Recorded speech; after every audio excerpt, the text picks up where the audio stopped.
One step to success TNPSC academy Cuddalore. நாம இப்ப இந்த டாபிக்ல என்ன பார்க்க போறோம் அப்படின்னா, தேர்வு எண் 1 கொடுக்கப்பட்டுள்ள ரொம்ப ஒரு முக்கியமான லெசன் தான் சிந்துவெளி நாகரிகம் அல்லது ஹராப்பா நாகரிகம். வரலாறுல மிக மிக ஒரு முக்கியமான தலைப்பா இந்த லெசன் பார்க்கப்படுது. காரணம் என்ன அப்படின்னா, டிஎன்பிஎஸ்சியால் நடத்தப்படக்கூடிய அனைத்து தேர்வுகள்லயும் இந்த சிந்துவெளி நாகரிகம் அப்படின்ற ஒரு லெசன்ல இருந்து கண்டிப்பா ஒரு கொஸ்டின் இடம்பெறுங்க.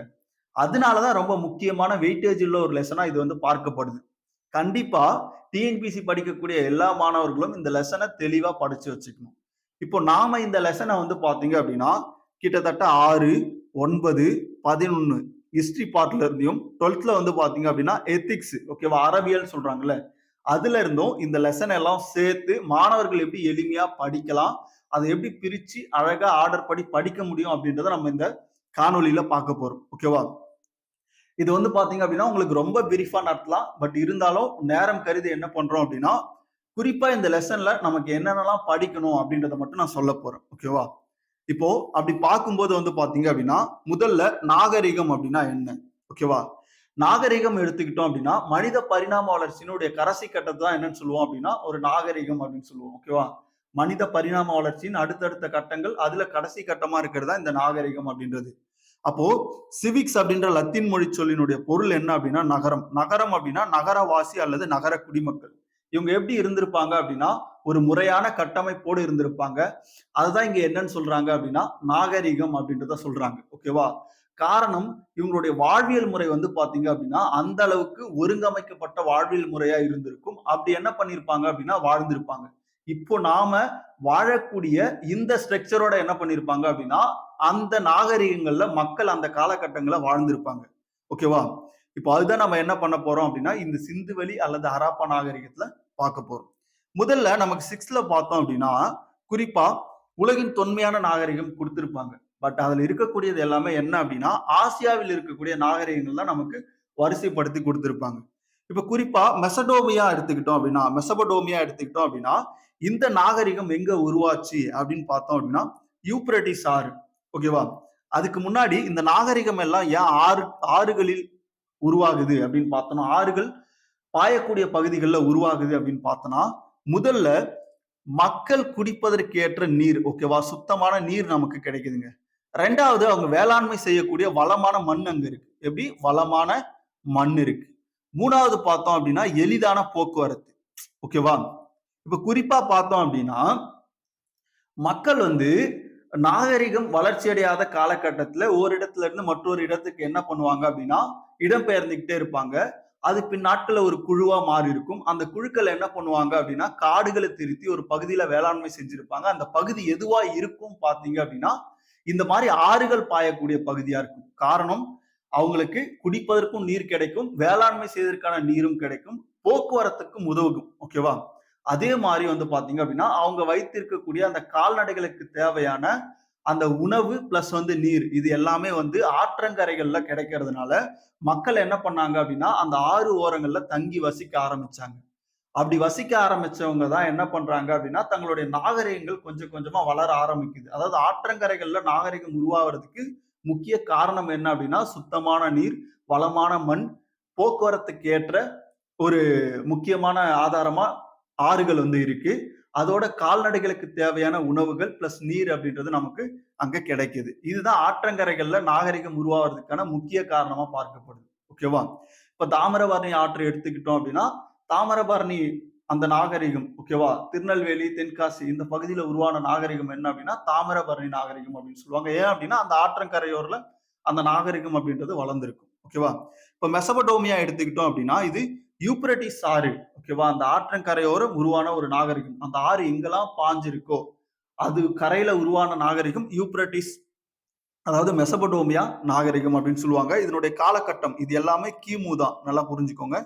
இது எல்லாமே கிமு, அதாவது பொது ஆண்டுக்கு முன் அப்படின்னு கொடுத்திருப்பாங்க. ஓகேவா, கிமு 3500 இருந்து 2000 இதுக்கு இடைப்பட்ட காலத்தை தான் என்னன்னு சொல்லுவாங்க அப்படின்னா இந்த நாகரிகம் செழித்து வளர்ந்த காலகட்டமா பாக்குறாங்க. அதுக்கப்புறம் சிந்துவெளி, சிந்து நதியினுடைய அந்த பாயக்கூடிய பகுதியில உருவான ஒரு நாகரிகம். இதை பின்னாடி பார்ப்போம். அந்த சிந்து நதி எங்க உருவாகுது, எப்படிலாம் அது பாத்தீங்க அப்படின்னா வளம் சேர்த்திருக்கிறது அப்படின்றத பார்ப்போம். சிந்துவெளி நாகரிகம் எடுத்துக்கிட்டோம் அப்படின்னா கிமு 3300 தொடங்கி 1900 வரைக்கும் அதனுடைய நாகரிகம் செழித்து வளர்ந்து இருக்கிறதா சொல்றாங்க. எகிப்து நாகரிகம் எங்க தொடங்கிச்சு அப்படின்னா நைல் நதி. ஓகேவா? எகிப்தினுடைய நன்கொடை என அழைக்கப்படக்கூடிய நதி எது அப்படின்னா நைல் நதி. இது வந்து பாத்தீங்க அப்படின்னா கிமு 3100ல இருந்து 1100 வரையிலான இடைப்பட்ட காலத்துல செழித்து வளர்ந்த ஒரு நாகரிகம். அடுத்து பார்த்தோம் அப்படின்னா சீன நாகரிகம் எங்க தோன்றுச்சு அப்படின்னா மஞ்சள் ஆறு. ஓகேவா? சீனாவின் துயரம் என அழைக்கப்படக்கூடிய ஆறு எதுன்னு கேட்பாங்க. மஞ்சள் ஆறு.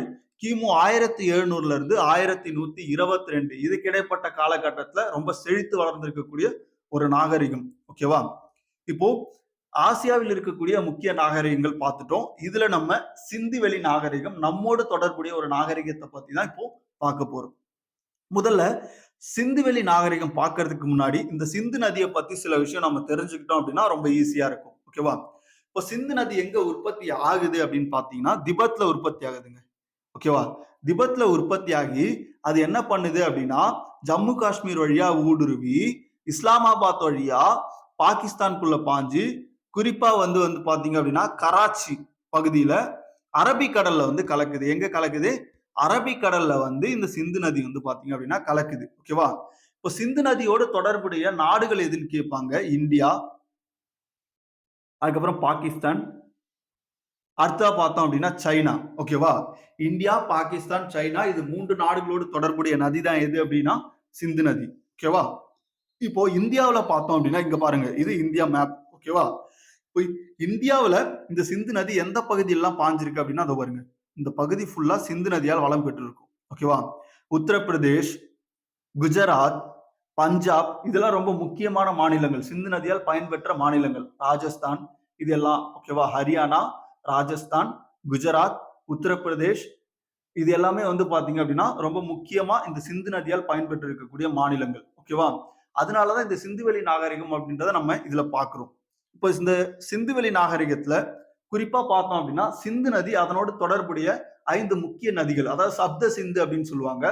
இப்போ நம்ம முன்னாடி இருக்கும்போது, அதாவது பிரிவினைக்கு முன்னாடி ஒருங்கிணைந்த இந்தியாவா இருந்திருக்கும். ஓகேவா? அப்ப பஞ்சாப் மாகாணம் அப்படின்றது ஒரு பெரிய மாகாணம். அதனுடைய பகுதிகள் இன்னமும் வந்து பாத்தீங்க அப்படின்னா பாகிஸ்தான் பிளஸ் வந்து பாத்தீங்கன்னா இந்தியாவிலையும் இருக்கு. ஓகேவா? அப்ப அவ்வளவு பெரிய மாகாணத்துல வந்து பாத்தீங்க அப்படின்னா குறிப்பா சப்த சிந்து அப்படின்னு சொல்லுவாங்க. 5 நதிகள். என்ன 5 நதிகள் பார்த்தோம் அப்படின்னா சீலம், சீனாப், ஓகேவா, சட்லஜ், ராவி, அதுக்கப்புறம் பியாஸ். ஓகேவா? இந்த 5 நதிகள் பாயக்கூடிய பகுதி என்னென்ன? சீலம், சீனாப், சட்லஜ், ராவி, பியாஸ். ஓகேவா?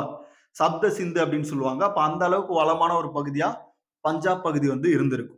ஓகேவா? இப்ப இந்த கிளை நதிகள் வந்து பாத்தீங்க அப்படின்னா இந்தியாக்குள்ள ஊடுருவி சில பகுதிகளை வளம் சேர்த்திருக்கும். அதனால இந்த சிந்துவெளி நாகரிகம் அப்படின்றது அந்த சிந்து நதின்னு சொல்லக்கூடிய முதன்மையான நதி அதனோடு தொடர்புடைய 5 நதிகளோடு தொடர்புடையது, அதாவது துணை ஆறுகளோடு தொடர்புடையது அப்படின்றத நம்ம பார்ப்போம்.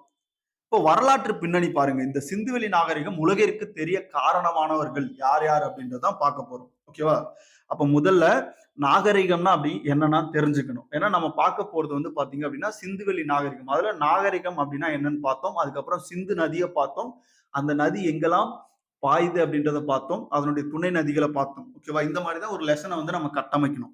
அடுத்ததா வரலாற்று பின்னணி பார்க்கணும். அதாவது வெளி உலகத்துக்கு இந்த நாகரிகத்தை கொண்டு சேர்த்தவர்கள் யாரு அப்படின்னு பார்த்தோம் அப்படின்னா 1826ல சார்லஸ் மேசான் அப்படின்றவரு முத என்ன பண்றாரு அப்படின்னா இந்த இடிபாடுகளை கண்டுபிடிக்கிறாருங்க. எந்த இடிபாடுகளை கண்டுபிடிக்கிறாரு அப்படின்னா இந்த சிந்துவெளி இருக்குல்ல, அங்க ஒரு செழித்து வளர்ந்த ஹராப்பா, மொஹஞ்சதரா போன்ற நாகரிகங்கள் கிட்டத்தட்ட வந்து பாத்தீங்க அப்படின்னா இதுல நம்ம குறிப்பா பார்ப்போம். என்னென்ன பார்ப்போம் அப்படின்னா 6 முக்கிய பெரும் நகரங்களை பார்ப்போம். ஓகேவா? 200க்கு மேற்பட்ட கிராமங்களை பத்தி பார்ப்போங்க. ஓகேவா? அப்போ இந்த நகரம் மற்றும் கிராமங்கள்ல முறையான வடிகால் வசதிகள், வீடுகள், அதுக்கப்புறம் பொது குளம், பொது மண்டபம், தானிய களஞ்சியங்கள்லாம் இருந்திருக்கும். இந்த மாதிரியான இடுபாடுகளை பாக்குறாரு யாரு? 1826ல சார்லஸ் மேசான் தான் வந்து பாக்குறாரு. ஓகேவா? அப்போ தன்னுடைய நூல்கள்ல வந்து பாத்தீங்க அப்படின்னா விவரிச்சு எழுதுறாரு. இந்த மாதிரி இடிபாடுகள்லாம் நான் பார்த்தேன், இந்த பகுதியில பார்த்தேன் அப்படின்றத பதிவு செஞ்சுட்டு போயிருக்காரு. அதுக்கப்புறம் 1831 அலெக்சாண்டர் பர்ன்ஸ். முதல்ல யாரு வந்தா? சார்லஸ் மேசான் வந்தாரு. இரண்டாவதா 1831ல அலெக்சாண்டர் பர்னஸ் அப்படின்றவர் அம்ரி அப்படின்ற இடத்துக்கு வந்திருப்பாரு. எங்க வந்திருப்பாரு அப்படின்னா அம்ரி அப்படின்ற இடத்துக்கு வந்திருப்பாரு. ஓகேவா? இந்த இடம் எதோடு தொடர்புடையது அப்படின்னா இந்த சிந்துவெளியோடு தொடர்புடையது. அடுத்தது 1853, 1856, 1875 ஆகிய 3 ஆண்டுகள்ல அலெக்சாண்டர் கன்னிகாம் அப்படின்ற ஒரு சர்வேயர் வந்திருப்பாருங்க, நில அளவையாளர். ஓகேவா?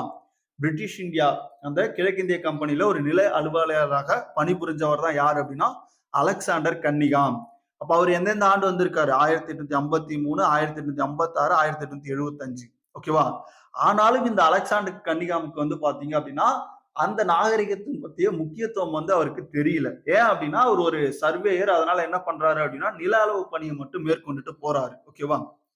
அடுத்ததான் ரொம்ப முக்கியமா பார்க்கக்கூடியது வந்து பாத்தீங்க அப்படின்னா இந்திய தொல்லியல் துறை எப்போ ஆரம்பிக்கப்பட்டது, யாரால் ஆரம்பிக்கப்பட்டது? ரொம்ப முக்கியமானது. இந்திய தொல்லியல் துறை வந்து பாத்தீங்க அப்படின்னா 1861 உருவாக்கப்பட்டது. அதோட சேர்த்து தமிழ்நாடு தொல்லியல் துறை எப்போ உருவாக்கப்பட்டது அப்படின்னா 1961. ரெண்டு ஒப்பிட்டு பார்த்துக்கோங்க. 1861 இந்திய தொல்லியல் துறை உருவாக்கப்படுது. அப்ப தமிழ்நாட்டுல தொல்லியல் துறை எப்போ உருவாக்கப்படுது அப்படின்னா 1961. ஏன் தமிழ்நாட்டுடைய தொல்லியல் துறை பார்க்கிறோம் அப்படின்னா இப்ப நிறைய அகழ்வாய்வுகள் வந்து மேற்கொள்ளப்படுது. கீழடி, பொருணை, இது எல்லாமே வந்து பாத்தீங்கன்னா ரொம்ப முக்கியமான அகழ்வாய்வுகள் வந்து தமிழ்நாட்டுல இப்ப மேற்கொண்டுட்டு வராங்க. அதனால பாக்குறோம். அப்ப இந்திய தொல்லியல் துறை யார் உருவாக்குனா அப்படின்னா முன்னாடி பார்த்த அலெக்சாண்டர் கன்னிகாம் அப்படின்னு சொல்லக்கூடிய அந்த சர்வேயர் தான் உருவாக்குறாரு. இதோட ஹெட் குவார்டர்ஸ் எங்க இருக்கு அப்படின்னா டெல்லியில இருக்கு. ஓகேவா? இந்திய தொல்லியல் துறையினுடைய தலைமையகம் எங்க இருக்கு அப்படின்னா டெல்லியில இருக்கு. நம்ம முன்னாடி பார்த்தோம்ல, இங்க பாருங்க, சார்லஸ் மேசானா இருந்தாலும் சரி, அலெக்சாண்டர் பர்ன்ஸா இருந்தாலும் சரி, அலெக்சாண்டர் கன்னிகமா இருந்தாலும் சரி, இந்த இடங்களினுடைய முக்கியத்துவம் அறியாதவர்களா தான் இருந்திருப்பாங்க. அடுத்ததான் நம்ம பார்க்கக்கூடிய ரொம்ப முக்கியமான ஒரு மனிதர் 1920 சர் ஜான் மார்ஷல். ஓகேவா? இந்திய தொல்லியல் துறை வரலாற்றின் ஒரு முக்கிய திருப்பு முனையா இவருடைய காலம் கட்ட பார்க்க வருது. இந்திய தொல்லியல் துறையினுடைய இயக்குனரா அவர் வந்து பாத்தீங்கன்னா பணிக்கு சேர்றாரு. எப்போ அப்படின்னா 1920. என்ன சார் 6th புக்ல 1924 கொடுத்திருக்கு அப்படின்னு பாக்குறீங்கன்னா அவரு 20ல அந்த தொல்லியல் துறையினுடைய இயக்குனரா பொறுப்பேற்றிருப்பாரு. இருந்தாலும் கூட 24ல என்ன பண்ணிருப்பாரு அப்படின்னா ஹராப்பா, மொஹாஞ்சதரா இதுக்கு இடையே இருக்கக்கூடிய பொதுவான அம்சங்களை தான் அப்ப கண்டுபிடிச்சு சொல்லியிருப்பாரு. ஓகேவா?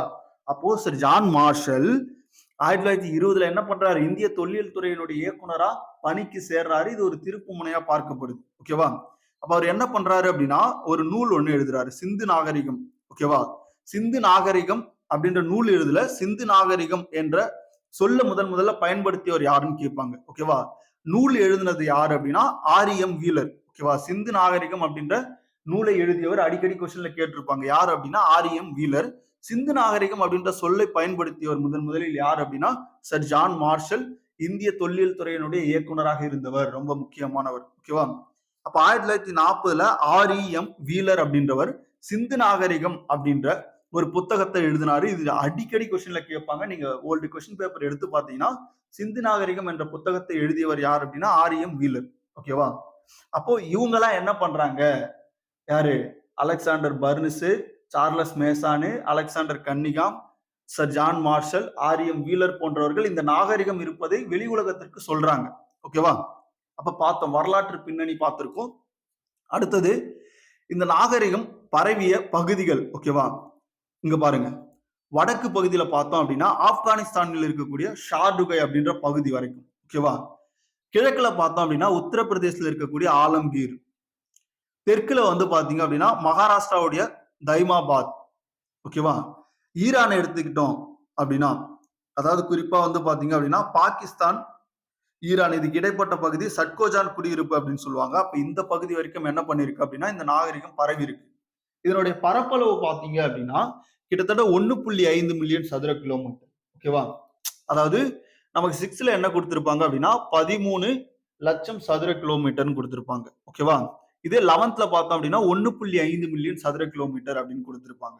அப்போ இது பரவி இருக்கக்கூடிய பகுதியை பார்த்தோம் அப்படின்னா வடக்குல ஆப்கானிஸ்தானுடைய ஷார்டுகை வரைக்கும், கிழக்குல தைமாபாத், அதாவது கிழக்குல வந்து பாத்தீங்கன்னா உத்தரப்பிரதேசனுடைய ஆலாம்கீரம் வரைக்கும், மகாராஷ்டிரா வந்து தைமாபாத் தெற்குல, மேற்குல வந்து பாத்தீங்கன்னா பாகிஸ்தான், ஈரானுக்கு இடைப்பட்ட சட்கோஜான் குடியிருப்பு இந்த பகுதி வரைக்கும் என்ன பண்ணிருக்கு அப்படின்னா இந்த நாகரிகம் பரவி செழித்து வளர்ந்திருக்கு. ஓகேவா? அடுத்ததா சர் ஜான் மார்ஷலை பத்தி நம்ம நிறைய பார்க்கணும். ஏன் அப்படின்னா இவர் ரொம்ப முக்கியமானவர். 1920 சர் ஜான் மார்ஷல் என்ன பண்றாரு? தொல்லியல் துறை இயக்குனராக பொறுப்பு வகிக்கிறாரு அப்படின்றத நம்ம பார்த்திருப்போம். ஓகேவா? அப்போ 1924ல என்ன பண்றாரு அப்படின்னா ஹராப்பா மற்றும் மொஹாஞ்சதராவுக்கான பொதுவான அம்சங்களை என்ன பண்றாரு அப்படின்னா குறிப்பிடுறாரு. அதுல அவர் சொல்லக்கூடிய வார்த்தை என்ன அப்படின்னா ஹராப்பா மொஹாஞ்சதரை விட பழமையானது. அதனாலதான் அதுக்கு என்ன நாகரிகம் பேர் வைக்கிறாங்க. முதல்ல கண்டுபிடிச்சதுனாலையும், ரொம்ப பழமையா இருக்கிறதுனாலையும், ரொம்ப பெருசா இருக்கிறதுனாலையும் அதை என்ன சொல்றாங்க அப்படின்னா ஹராப்பா நாகரிகம் அப்படின்ற பெயரால அழைக்கிறாங்க. அப்ப சார் ஜான் மார்ஷல் எப்போ பொறுப்பேற்கிறாரு? 1920 24ல ரெண்டுத்துக்கும் இருக்கக்கூடிய பொதுவான அம்சங்களை குறிப்பிட்டு சொல்றாரு. இவர் என்ன பண்றாரு அப்படின்னா ஒரு காலத்தை குறிப்பிடுறாரு. ஓகேவா? சிந்துவெளி நாகரிகம் அப்படின்றது இந்த காலத்துல இருந்து இந்த காலத்துக்கு இடைப்பட்டது. அதாவது 3250ல இருந்து 2750 கிமு. இது எல்லாமே கிமு தான். ஓகேவா? இடைப்பட்ட காலத்துக்கு இடைப்பட்டது அப்படின்றத இங்க பதிவு செய்யறாரு. இப்போ நம்ம முன்னாடி பார்த்தது ஓகேவா? 3300ல இருந்து 1900 வரைக்கும் 3300ல இருந்து 1900 வரைக்கும் பாத்தீங்க அப்படின்னா பொதுவான அறிஞர்களால் ஏற்றுக்கொள்ளப்பட்டது. ஏன்னா நிறைய பேர் ஆராய்ச்சி மேற்கொண்டிருப்பாங்க. அவங்க என்ன பண்ணுவாங்க அப்படின்னா ஒரு குறிப்பிட்ட காலத்தை சொல்லியிருப்பாங்க. அந்த மாதிரி சார் ஜான் மார்ஷல் சொன்னதுதான் 3250ல இருந்து 2750 வரைக்கும். ஆனா பெரும்பாலான அறிஞர்களால் ஒத்துக்கொள்ளப்பட்டது 3300ல இருந்து 1900 வரைக்கும். ஓகேவா? ஓகே, இப்ப என்ன பண்ணலாம் அப்படின்னா அடுத்து நம்ம பார்க்கக்கூடியது கால வரையறை பார்க்க போறோம். ஓகேவா? அதாவது சிந்துவெளி நாகரிகத்தினுடைய கால வரையறை. புவி எல்லை இது எந்த புவி எல்லைக்குள்ள இருக்கு அப்படின்னா தெற்கு ஆசியா. ஓகேவா? குறிப்பா ஆசியாவில் தெற்கு ஆசியாவில் இதனுடைய புவி எல்லை அப்படின்றது பரவி இருக்குது. இதனுடைய காலம் கிமு 3300ல இருந்து 1900 பெரும்பாலான மக்களால் ஏற்றுக்கொள்ளப்பட்டது. ஓகேவா? பெரும்பாலான அறிஞர்களால் ஏற்றுக்கொள்ளப்பட்ட ஒத்த கருத்து மிக்கதான் இந்த காலம் அப்படின்றத நம்ம பார்த்திருப்போம். பரப்பளவு பாத்தீங்க அப்படின்னா 1.3 மில்லியன் அல்லது 1.5 ஓகேவா மில்லியன் சதுர கிலோமீட்டர் அல்லது 13 லட்சம் சதுர கிலோமீட்டர் அப்படின்றத இங்க பதிவு செஞ்சிருப்பாங்க. ஏன்னா ஒவ்வொரு புக்லயும் நம்ம கிட்டத்தட்ட 4 இடங்கள்ல இதை பார்க்கறதுனால அங்க என்ன பண்ணிருப்போம் அப்படின்னா மாறி இருக்கும். நகரம் பாத்தீங்க அப்படின்னா 6 பெரிய நகரங்கள் வந்து இதுல இருக்கு. குறிப்பா ஹராப்பா, மொஹாஞ்சதரா, அதுக்கப்புறம் லோத்தல், இதெல்லாம் வந்து பாத்தீங்கன்னா ரொம்ப பெரிய நகரம். கிராமங்கள் பாத்தீங்க அப்படின்னா 200க்கும் மேற்பட்டவை. எத்தனை கிராமங்கள் இருக்கு அப்படின்னா 200க்கும் மேற்பட்ட கிராமங்கள் இந்த நாகரிகத்துல வந்து பரவி இருந்திருக்கு. ஓகேவா? காலம் பாத்தீங்க அப்படின்னா வெண்கல காலம். ஏன் அப்படின்னா வெண்கலத்தாலான பொருட்களை பயன்படுத்தி இருப்பாங்க. அதனால இது என்னன்னு சொல்றாங்க அப்படின்னா வெண்கல காலம் சொல்றாங்க. இப்ப இரும்பு காலம் எடுத்துக்கிட்டோம் அப்படின்னா இரும்பு பயன்படுத்தி இருப்பாங்க. அதனால அது என்னன்னு சொல்றாங்க அப்படின்னா இரும்பு காலம் அப்படின்னு சொல்றாங்க. ஓகே, பொதுவா வந்து பாத்தீங்க அப்படின்னா இப்போ தொல்லியலாளர்கள் எப்படி ஒரு புதையுண்ட நகரத்தை கண்டுபிடிப்பாங்க அப்படின்னு பாத்தீங்கன்னா ஒண்ணு எச்சத்தை வச்சு கண்டுபிடிப்பாங்க. ரெண்டாவது வந்து பாத்தீங்கன்னா மின்காந்தம். ஓகேவா? அந்த மின்காந்தத்துல இருந்து ஒரு மேக்னெட்டிக் ஃபோர்ஸ் வந்து பாத்தீங்க அப்படின்னா அதுல கொடுப்பாங்க. அதாவது வந்து பாத்தீங்கன்னா ஒரு அலை மாதிரி அதை வச்சு கண்டுபிடிப்பாங்க. ஓகேவா? அதே மாதிரி வந்து பாத்தீங்க அப்படின்னா குறிப்பா நம்ம இங்க பாக்குறது 2 விஷயங்க. வரலாற்று எடுத்துக்கிட்டோம் அப்படின்னா இங்க இவங்க எப்படி வந்து பாத்தீங்க அப்படின்னா காலங்களை கணிக்கிறாங்க. ஓகேவா? ஒரு பொருள் இருக்கு அப்படின்னா அந்த பொருள் எந்த காலகட்டத்தை சேர்ந்தது. கார்பன் 14 அப்படின்ற ஒரு ஐசோடோப் எடுத்துப்பாங்க. சார் இதுல என்ன பண்ணுவாங்க அப்படின்னா குறிப்பா ஒரு பொருளை நீங்க மண்ணுக்குள்ள போடும்போது அது கொஞ்சம் கொஞ்சமா என்ன பண்ணும் அப்படின்னா கார்பனா மாறும். அதுதான் என்னன்னு சொல்லுவாங்க அப்படின்னா கார்பனாக்கல் அல்லது கேட்டினேஷன் அப்படின்னு சொல்லுவாங்க. இங்கிலீஷ்ல கேட்டினேஷன் அப்படின்னு சொல்லுவாங்க. ஒரு பொருள் மெதுவா அந்த கார்பனுடைய சதவீதம் அதிகரிச்சுட்டே போகும். அதுதான் என்னன்னு சொல்லுவாங்க அப்படின்னா கார்பனாக்கல் அப்படின்னு சொல்லுவாங்க. ஓகேவா? இப்போ நிலக்கரி நமக்கு கிடைக்குது அப்படின்னா அது பல தாவரங்கள் விலங்குகள் என்ன பண்ணிருக்கும் அப்படின்னா மண்ணுல புதைஞ்சு ஒரு குறிப்பிட்ட காலகட்டத்துல ஒரு குறிப்பிட்ட அழுத்தம் வெப்பநிலையில நிலக்கரியா மாறி இருக்கும். அதுதான் கார்பனாக்கல் அப்படின்னு சொல்றாங்க. அப்போ கார்பன் 14 வச்சு இப்ப நான் ஒரு பொருளை எடுத்துக்கிறேன் அப்படின்னா அந்த பொருள்ல எவ்வளவு கார்பன் செறிந்திருக்கோ அந்த அளவுக்கு அது ஒரு பழமையான பொருள் அப்படின்றது முடிவுக்கு வருவேன். இன்னொன்னு டெட்ரோ வயது கணிப்புங்க. டெட்ரோ வயது கணிப்புனா இப்ப இந்த மாதிரி ஒரு மரம் இருக்கும். அந்த மரத்தை நம்ம அறுத்து பார்த்தோம் அப்படின்னா அதுல நிறைய வளையங்கள் இருக்கும். ஓகேவா? அதுல இருக்கக்கூடிய அந்த வளையங்கள் எண்ணிக்கையை வச்சு என்ன பண்ணுவாங்க அப்படின்னா இது ரொம்ப பழைய காலத்து மரம் அப்படின்றத பதிவு செய்வாங்க. அப்போ கார்பன் 14 டெட்ரோ வயது கணிப்பு ஒரு நாகரிகத்தினுடைய காலத்தை கணிக்க ரொம்ப முக்கியமா பயன்படுது. ஓகேவா? ஓகே, அது இதுல குறிப்பா மெஹர்கரை பத்தி சொல்லியிருப்பாங்க. மெஹர்கர் பாத்தீங்க அப்படின்னா ரொம்ப முக்கியமானது. ஏன் அப்படின்னா புதிய கற்கால மனிதர்கள் வாழ்ந்த ஒரு முக்கியமான இடம். ஓகேவா? எப்போ அப்படின்னா கிமு 7000த்துல வந்து வாழ்ந்திருப்பாங்க. சிந்துவெளி நாகரிகத்தின் முன்னோடி என அழைக்கப்படக்கூடிய பகுதி எதுன்னு கேட்பாங்க. மெஹர்கர். சிந்துவெளி நாகரிகத்தின் முன்னோடி என அழைக்கப்படக்கூடிய பகுதி எது அப்படின்னா மெஹர்கர். அடுத்ததா இது எங்க இருக்கு அப்படின்னா பாகிஸ்தான்ல பலுசிஸ்தான். ஓகேவா? பாகிஸ்தான் நாட்டுல பலுசிஸ்தான் மாகாணத்துல போலான் ஆற்று பள்ளத்தாக்குல இருக்கு. இங்க பாகிஸ்தான் நாட்டுல பலுசிஸ்தான் மாகாணத்துல போலான் ஆற்று பள்ளத்தாக்குல இருக்கக்கூடிய ஒரு பகுதி தான் மெஹர்கர். இது என்ன சொல்லுவாங்க அப்படின்னா சிந்துவெளி நாகரிகத்தின் முன்னோடின்னு சொல்லுவாங்க. ஓகேவா? சிந்துவெளி நாகரிகத்துக்கு முன்னாடியே வேளாண்மை மற்றும் கால்நடை வளர்ப்பு நிகழ்ந்த ஒரு பகுதியா எத பார்க்குறாங்க அப்படின்னா, மெஹர்கர் பார்க்குறாங்க. ரொம்ப முக்கியமானது. அடுத்தது திட்டமிடப்பட்ட நகரம். குறிப்பா பார்த்தீங்க அப்படின்னா, இதுல நம்ம நெறைய பார்ப்போம். சிந்துவெளி நாகரிகம் அப்படின்றது உலகுல முதல்ல திட்டமிடப்பட்டு கட்டப்பட்ட ஒரு நகரமா வந்து பார்த்தீங்க அப்படின்னா நம்ம பார்ப்போம். இப்ப இதுல குறிப்பா பார்த்தீங்க அப்படின்னா, ஹராப்பா. ஓகேவா? ஹராப்பா வந்து பார்த்தீங்க அப்படின்னா, பாகிஸ்தான்ல ஹராப்பா எங்க இருக்கு அப்படின்னா, பாகிஸ்தான்ல ஓகேவா? பஞ்சாப் மாகாணத்துல மான்கோரியா டிஸ்ட்ரிக்ட்ல இருக்கு. இது கேட்டிருக்காங்க கொஸ்டின்ல. இது வந்து எத்திக்ஸ்ல இருக்கு. ஓகேவா? அதே மாரி மொஹஞ்சதாரோ எடுத்துக்கிட்டோம் அப்படின்னா, இதுவும் பாகிஸ்தான்ல இருக்கக்கூடியது. ஓகேவா? சிந்து மாகாணத்துல லார்கானா டிஸ்ட்ரிக்ட்ல. ஓகேவா? சிந்து மாகாணம் லார்கானா டிஸ்ட்ரிக்ட்ல வந்து பாத்தீங்கன்னா மொஹஞ்சதாரோ இருக்கு. அப்ப ஹராப்பா, மொஹஞ்சதாரோ இது 2ம் எங்க இருக்கு அப்படின்னா, பாகிஸ்தான்ல, தற்போதைய பாகிஸ்தான்ல இருக்கு. முன்னாடி அது இந்தியாவுடைய பகுதி. இப்போ கேட்டாங்க அப்படின்னா, தற்போதைய பாகிஸ்தான்ல இருக்கு. ஓகேவா? அடுத்ததா முக்கியமான நகரங்கள் பார்த்தீங்கன்னா, டோலவீரா, லோத்தல், சர்கோட்டா. இது எங்க இருக்கு அப்படின்னா, இந்தியாவுல குஜராத். ஓகேவா? குஜராத் மாநிலத்துல அமைஞ்சிருக்கு. டோலவீரா, லோத்தல், சர்கோட்டா. காலிஃபங்கன், பனவாலி. காலிஃபங்கன், பனவாலி இது எங்க இருக்கு அப்படின்னா, இந்தியா, ராஜஸ்தான். இந்தியா, ராஜஸ்தான். ராகி கற்கி எடுத்துக்கிட்டோம் அப்படின்னா, இந்தியா, ஹரியானா. ஓகேவா? ஹரியானா மாநிலத்துல இருக்கு ராகி கற்கி அப்படின்ற பகுதி. ஓகேவா? இந்த பகுதியெல்லாம் எங்கெங்க இருக்கு அப்படின்றது கேட்பாங்க. ரொம்ப முக்கியமானது. ஹராப்பா எங்கன்னு பாத்தீங்கன்னா, பாகிஸ்தான் நாட்டுல பஞ்சாப் மாகாணத்துல மான்கோரியா டிஸ்ட்ரிக்ட்ல, அங்க மாகாணம் அப்படின்றது மாநிலம். ஓகேவா? மாநிலம் அப்படின்னு சொல்லுவாங்க. மொஹஞ்சதாரோ பாகிஸ்தான் நாட்டுல சிந்து மாநிலத்துல லர்கானா மாவட்டத்துல வந்து பாத்தீங்கன்னா இருக்கு. டோலவீரா, லோத்தல், சர்கோட்டா இந்தியாவுல குஜராத் மாநிலத்துல அமைஞ்சிருக்கு. காலிஃபங்கன், பனவாலி வந்து பாத்தீங்கன்னா ராஜஸ்தான். ராகி கர்கி வந்து பாத்தீங்கன்னா ஹரியானா. ஓகேவா? அடுத்ததா இந்த ஹராப்பா அப்படின்ற நகரம் இருக்குல்ல, இது வந்து பார்த்தோம் அப்படின்னா, குறிப்பா ஃபர்ஸ்ட் அத பார்ப்போம். ஹராப்பா பார்க்கும். ஹராப்பா எடுத்துக்கிட்டோம் அப்படின்னா, இத அகழ்வாராய்ச்சி செஞ்சு கண்டுபிடிச்சவர் யாரு அப்படின்னா, ஆர்.பி. தயாராம் சஹானி. ஓகேவா? இது கேட்பாங்க. எப்போ அப்படின்னா 1920. ஹராப்பா அப்படின்ற சிந்தி மொழி சொல்லுக்கு என்ன பொருள் கேட்பாங்க? புதையுண்ட நகரம். ஓகேவா? இதுவும் அடிக்கடி கொஸ்டின்ல கேட்டுட்டு இருக்காங்க. இது எந்த பகுதிக்கு இடையில அமைஞ்சிருக்கு அப்படின்னா, ராவி, சட்லஜ் நதிகளுக்கு இடையில அமைஞ்சிருக்கு. ஓகேவா? சிந்துவினுடைய முக்கிய துணை நதிகளான ராவி, சட்லஜ் நதிகளுக்கு இடையில அமைஞ்சிருக்க பகுதி தான் ஹராப்பா. ஓகேவா? அடுத்தது இது எங்க இருக்கு அப்படின்னா, பாகிஸ்தான் நாட்டுல பஞ்சாப் மாநிலத்துல மான்கோரியா டிஸ்ட்ரிக்ட்ல வந்து பாத்தீங்க அப்படின்னா இந்த பகுதி அமைஞ்சிருக்கு. ஓகேவா? இது கரெக்டா வந்து பாத்தீங்க அப்படின்னா, ராவி நதியிலிருந்து ஒரு 6 கிலோமீட்டர் தொலைவில் வந்து பாத்தீங்க அப்படின்னா இந்த பகுதி அப்படின்றது அமைஞ்சிருக்கு. எது? ஹராப்பா. ஓகேவா?